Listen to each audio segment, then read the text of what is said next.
गोसाई की जय। देखी जा हमनी के जीवतिया माई के परब आगुल बा। अब जीवतिया माई के भूखे के बा तो देखी एगो चिल्हो सियारी के कथा लेके आइल बनी। पंडित जी अगर जे कथा कहब तो वहाँ के दान पुण्य लगबे करी, दान दक्षिणा बात तो लगबे करी।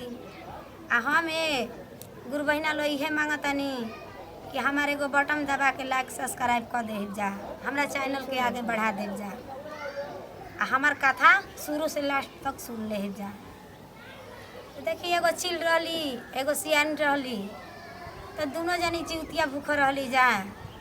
जैसे हमनी के भूखतन जा वैसे वो भूख रही जा। तो चिल कहली कि ए बहिन जीवतिया भूखल जाला तो गंगा जी स्नान कइल जाला। रोज रोज तो घरे नहाते बनी जा कि अब एबरा गंगा जी स्नान करे चले के। तो कहली कि सियारी कहली कि हाँ ए बहिन चलो चली जा। तो चिल आ सियारिन दोनों जनी गोली जा गंगा जी स्नान करे। गंगा जी स्नान करे गोली जा तो सियारी चिल बाड़ी तो नहा लेली आ सियारिन बाड़ी तो चका चका ताकत रहली मांस खाती।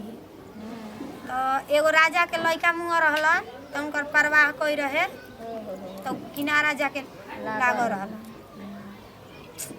एगो बहना अब कहा कहली कि सियारिन देखली तो अब काहे के उनका रहा। अब दोनों चिल सियारिन दोनों अली जा नहा के अपन कथा उथा सुनली जा। कथा सुन के अपना अपना घोंसला में चल गई जा। जब अपना अपना घोंसला में चल गई जा तब चिल बाड़ी तो खूब आराम से सूत गई आ सियारिन बाड़ी तो अब चुपे चुपे धीरे धीरे धीरे धीरे निकल के गई गंगा जी के तीरे।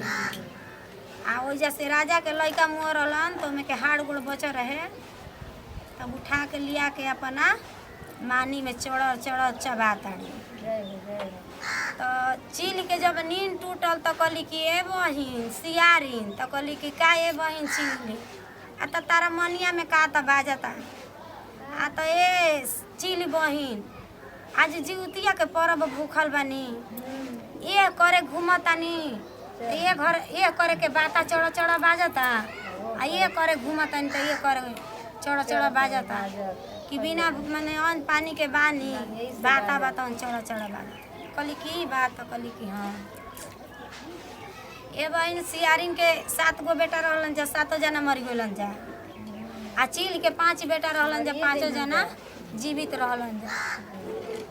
तो सियारिन कहली कि ए चिल बहन कि माने तहार बेटा जिया तना से हमार काहे नहीं खस जिया। कभी ना कहली कि माने तू काहे कौन करतब कौन नहीं खू कहले। तब चिल रही तो अपना नेह पर रहली तो फेन का कहली कि गोली दोनों जनी माने मर गली जा। चिलो मर गली सियारो मर गली। तो एगो राजा के घरे दोनों जनी जन्म ले ली जा।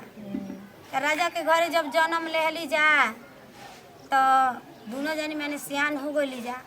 तो राजा साहब का कहलन कि मैंने उनका लोग के बियाह शादी कैलन बियाह शादी कैलन तो गोली जा। तो चिल के 7 गो बेटा भइलन जा आ सियारिन के कहू ना।